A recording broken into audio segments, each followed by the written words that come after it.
Bonjour à tous et bienvenue pour le lancement des célébrations des 60 ans de la Maison CETEC. Lorsqu'en 2007, Gérard Massin nous avait accueillis dans une grande salle parisienne, nous étions 1200, c'est-à-dire à peu près l'ensemble des effectifs de la Maison CETEC à cette époque-là. Et c'était déjà très impressionnant. Aujourd'hui, en 2018, nous sommes 2400, c'est beaucoup. Nous sommes russes, nous sommes hongrois, nous sommes français, nous sommes anglais, nous sommes brésiliens, nous sommes marocains, nous sommes tunisiens, nous sommes égyptiens, nous sommes ivoiriens et j'en oublie certainement. Donc il n'est plus tout à fait possible de faire comme en 2007. Donc on va se donner rendez-vous sur nos différents sites dans un montage un petit peu différent fin juin de cette année.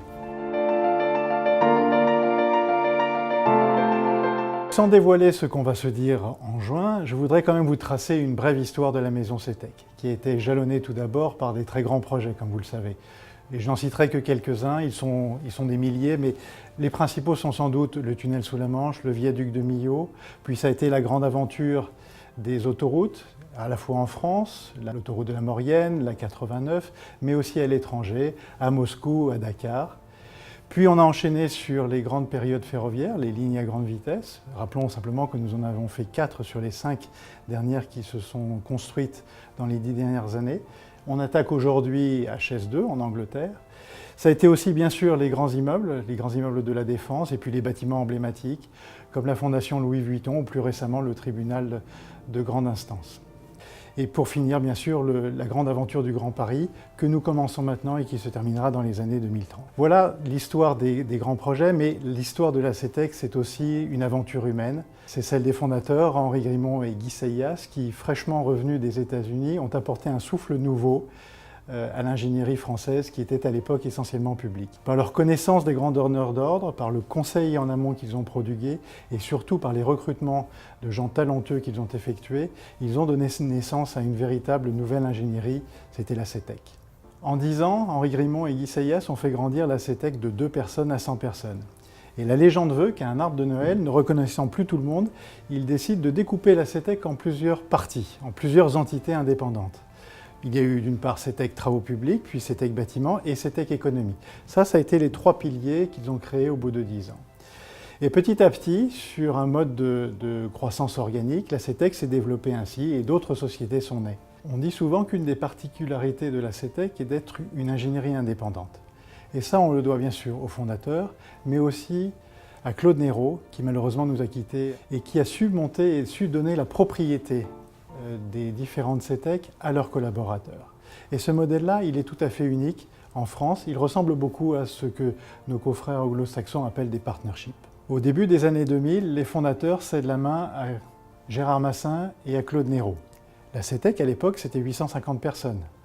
Ils ont su la faire grandir en donnant beaucoup d'autonomie aux sociétés, avec des exigences de rigueur fortes que vous connaissez bien, pour que nous arrivions aujourd'hui, et regardez quel résultat, à 2400 personnes.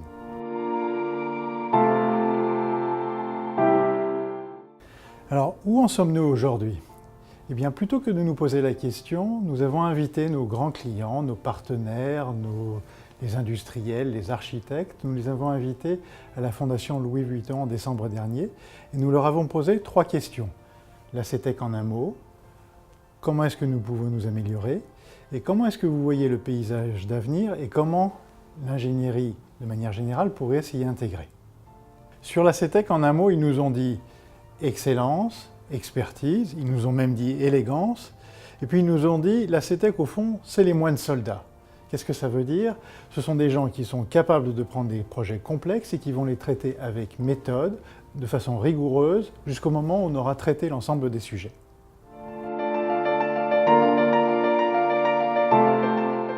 Alors, qu'est-ce qu'on peut améliorer? D'abord, il faut décloisonner. Nos clients, nos partenaires ont besoin de l'ensemble de nos compétences. Ensuite, ils nous ont dit assez curieusement, l'innovation, parler d'innovation. En fait, communiquer mieux sur l'innovation que vous réalisez déjà.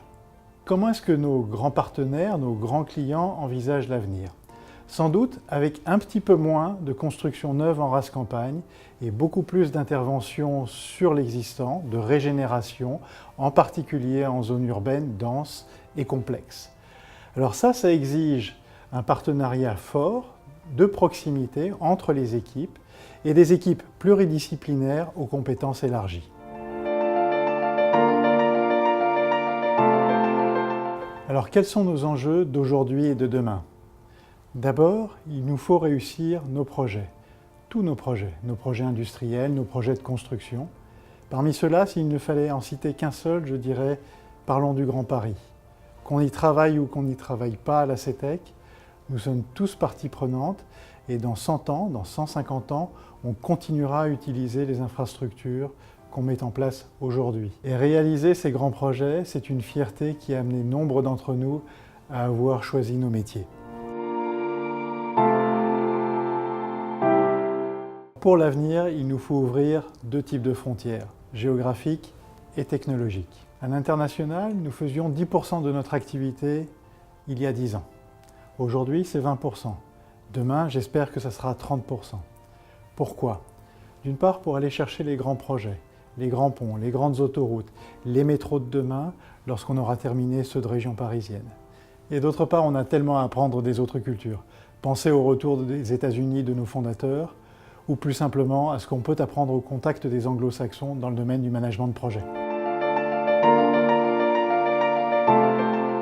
Cette réflexion tournée vers l'avenir, nous vous proposons d'y participer, au travers d'un jeu concours où il vous faudra imaginer que CETEC fait la une de votre magazine favori à l'horizon 2030. Et vous aurez jusqu'en juin pour nous remettre votre copie. Le pouvoir est à l'imagination. Je vous recommande toutefois de travailler en équipe pluridisciplinaire, comme nous l'ont demandé nos clients, et si possible internationale. À vous de jouer, je compte sur vous.